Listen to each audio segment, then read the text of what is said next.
Bloomberg Audio Studios. Podcasts, radio, news. We are live from Rocket Lab in Long Beach. And I want to be honest with you guys, we're here because we've been on the road in SoCal, but this is where the industry's happened. What started with a single name has boomed into thousands of startups, many here in Southern California, and in commercial space, this is how it started. SpaceX has become synonymous with commercial space. Elon Musk's company is a prolific launch provider, with around 380 launches of the Falcon 9 family of reusable rockets to date. The competition is starting to catch up, whether abroad or at home in Southern California. When you look at sort of the companies that are, coming out of this defense tech movement, a lot of them have been trained at places like SpaceX, or they got their start there, and then they're building new startups and deciding to build where there's a concentration of talent, which is in Southern California. Tom Mueller, one of the early founders at SpaceX, who actually brought rocket technology to Elon Musk, because he likes to say you can't really throw a rock and also go with hitting a SpaceX alum working on another company. Others have a home in SoCal. Take Rocket Lab. It's an end-to-end space company providing launch services which designs and manufactures small and medium-class rockets. It's had 11 launch missions so far this year. Elsewhere, another launch competitor is United Launch Alliance, which is transitioning from its previous rockets to the next-generation Vulcan family. The Pentagon has bought several Vulcan launches to fly before the end of this year, but delays have put pressure on the company. It has launched 2 Vulcan rockets so far. Neither has cracked reusability. Bezos's Blue Origin also has New Glenn, a heavy lift orbital rocket, but it has yet to launch to space. Meanwhile, in Europe, delays and malfunctions left the continent unable to get to orbit with its own rockets for quite some time. The Ariane 6 rocket, operated by the European consortium Ariane Space, which lifted off earlier in July, was Europe's first Ariane rocket launch in a year. Ariane Space launched the final mission of its smaller Vega rocket on September 4th. In the age of commercial space, SpaceX is still the most reliable way to hitch a ride to Earth's orbit. And talking of SpaceX, a California state commission voted against a request by the U.S. military to approve more SpaceX launches. Now, commissioners expressed concern about why SpaceX was not applying for a permit itself, and some also voiced concern over working conditions at SpaceX, Elon Musk's increasing role in U.S. politics as well. That's a news story that came out early this morning. We're going to dig deep into SpaceX throughout the show, but right now we're going to talk about one of SpaceX's competitors, Rocket Lab, which is a rocket company and much more. It's a launch provider, and it's where we're at. We're in the Long Beach headquarters. Also a focus on a company that has a home in Southern California and in New Zealand. The company's CFO, Adam Spice, is with us. Thank you very much for hosting us. Yeah, thanks for coming. Let's start with the basics for the audience that might just be tuning in for the first time, wondering where we are. Rocket Lab is an end-to-end space provider, space launch services systems provider. Bring us up to speed on what that means.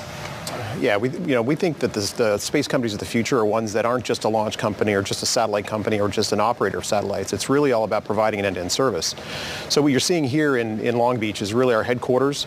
We make a lot of the rocket components here, rocket engines, the avionics and so forth. So we have a pretty big footprint here in Southern California, but we've since expanded that. And of course, the company got started in New Zealand, but then expanded to the U.S. and started to expand further throughout the United States, including locations in places like Denver and Albuquerque and Stennis, Mississippi, and Silver Springs, Maryland, and of course a launch site in Wallops Island, Virginia, and a facility in Toronto, Canada as well. So we've established ourselves a very broad footprint, doing much more than just launch. An HQ here in SoCal, which fits exactly what we're talking about. 2 launch systems. What are they and what are the differences? Right. So the vehicle you see behind you is Electron, and Electron is the second most frequently launched vehicle in the United States. It's launched 53 times. So we've got a very, I'd say, significant lead in the small dedicated launch market. Okay. And we're developing a second vehicle, which is called Neutron, which will address the larger medium-class launch market. Can we dig into the practicalities and how difficult space engineering is? Where are we with Neutron, and what are some of the issues and the steps of getting it up and running? Yeah, well, we're quite a ways along the path of Neutron. So we've been at it now for a little over 3 years. We announced the program when we came public in August of 2021. It's amazing to see a rocket program come together. I hadn't come from a space background before joining the company about 6.5 years ago. And just to see what it takes to pull together and pull off a rocket development program is absolutely staggering. The complexity, not just from just It's literally rocket science, Adam. You can say it. It is literally rocket science. I'm grateful every day that there's people who have dedicated their lives to developing these complex systems that are absolutely amazing. So it's a very, it's a very detailed, very arduous task to get there. And I think that's what's so exciting from a business perspective is the fact that if you can do it, you're one of a few numbers of organizations in the history that have actually pulled it off. And so it creates a very defensible position because again, space is very, very hard. And we have I would say the challenge of waking up every morning and doing battle with physics, but also doing battle with some of the most fierce competitors on the planet, including SpaceX. And so we look around our industry and we see bodies everywhere that we have to step over. Wow. And it kind of makes you wake up every morning and kind of like, okay, this is a serious business. We got to make sure that we make all the right decisions, be very efficient with our capital, and very, very focused on execution. I mean, you are the numbers guy. Let's just talk about capital efficiency. Sure. You have to spend an extraordinary amount of money. You took this company public. You're having to answer to a whole host of retail investors and more increasingly institutional investors. Mm-hmm. What's the revenue run rate and where is the money coming from?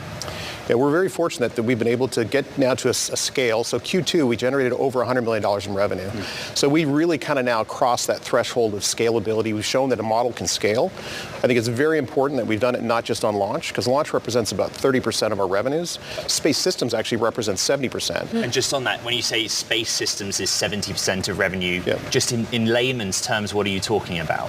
So we sell a variety of solutions. So we sell subsystems into the merchant market. So we sell things like solar solutions for spacecraft. We sell radios and battery systems and composites and so forth. So we really are very serious in materials to the merchant subsystem market, but then we also build full spacecraft solutions. So for example, we built full spacecraft for NASA. In fact, we built a couple spacecraft that are going to be orbiting Mars in the not too distant future. Yes, this is big news for you recently. Very big. Because originally you weren't on that list, and now you are. Well, that's actually for the Mars sample return. Okay, sample return. Sample return, yeah. And you're right, we were not included in the first, but we were ultimately added to that program, so that's very exciting. But when you look at all the different programs that we're across, again, not just subsystems, but we're actually making full satellites for, including the Defense Department and their Space Development Agency. We won a contract to be the prime contractor for over $500 million contract. So it's actually, the one thing that's most exciting for me is how quickly we've come from a very organic base to now building a very significant size revenue and getting, again, past that $100 million threshold per quarter. And you talk about the Electron behind us, 53 already put into space. How many launches are we looking at in terms of the next year? What sort of cadence are you trying to live up to? Well, we've indicated 15 to 18 launches this year. We've launched 11 times so far, so we've got a big Q4 coming up. And then when you look at the kind of rate going to next year, we see growth off of that. And a lot of it's really not dependent on how many rockets we can build. We can build a lot of rockets. Mm-hmm. We could build almost, we kind of sized ourselves You're to build. 3D printing a whole load of it. We're 3D printing a lot of stuff here. We could build. So what is the limiting factor? It's really the market at this point. It's really the market. We could build as many rockets as the market demands, but it's a new market. It's a nascent market, and I think it just takes time for these markets to develop. I want to get into this, the business of space, and just bear with me, Caro. Elon Musk. I bear with you a lot. Has a big gap right over you, a big sort of lead with SpaceX, and he talks about this idea that the business of sending payload to orbit tops out for them at $3 billion. Now that's a scale that you're not near yet, but it makes it seem like there's a cap, there's a ceiling on how much money you can ever make in this business. What do you make of that? I think it depends on how you define this business, right? I think, even as we've seen with SpaceX, I don't think they stopped at just launch. So launch is a very critical part of the ecosystem, but it's not the biggest piece of the ecosystem. So the applications and creating that ongoing revenue stream from applications and having a constellation on orbit, that is really what people are shooting for as far as where the real scale for this industry comes from. And that's exactly what we're oriented around. We're all about being an end-to-end space company where we can design the spacecraft, we can build the spacecraft in a very vertically integrated way with our own subsystems, we can launch them on a variety of rockets, and we can operate those on orbit. So it's a very, very important thing to think about yourself as an end-to-end player, because again, if you're a bespoke kind of one solution provider, it's probably not the path to survivability. For those institutional investors sat watching, and indeed retail investors who are excited about putting money into rockets. Very excited. Tell us about how the market scales up. What is needed? You're saying you can build these as quickly as the market wants. Well, what gets the market to the next iteration, to the size that you want to be able to serve it at? I think the most exciting thing about what's going on in this market right now is that, you think about what typically drives the hockey stick growth kind of characteristic of an industry. And it's usually commercial. But I think we're in a really interesting period where we're actually seeing the hockey stick being derived not only from commercial opportunities. So everyone's seen what SpaceX is doing with Starlink. So that's kind of old news to a certain extent. But then you see Amazon Kuiper. You see Telesat Lightspeed. You see the SDA constellation. So you're actually seeing a combination of government and commercial all presenting hockey stick opportunities. And that's really, it's not a one bet kind of situation right now. There's lots of different irons you can put your fire into. Adam, there's so much more to come, as you know, in this hour. But before we let you go, a word for SpaceX, what they enabled your company to do, particularly here in California. Well, I think you have to give them amazing credit for what they've accomplished. They really kind of are, I would say, kind of an inspiration and aspirational target as well. Like we've seen what can be done, right? And I think that's the one thing is we wake up every morning understanding the challenge that faces us, but we're not intimidated by it. That's one thing that this company does not ever get is intimidated by competition, whether it's SpaceX or anybody else. So we're up for the challenge. It's exciting, and there's a tremendous amount of opportunity, and I think we're in a great position to exploit it. You were up early for us. We give you great thanks for it, Adam. It's wonderful to have us here and you here with us, Adam Spice, CFO of Rocket Lab.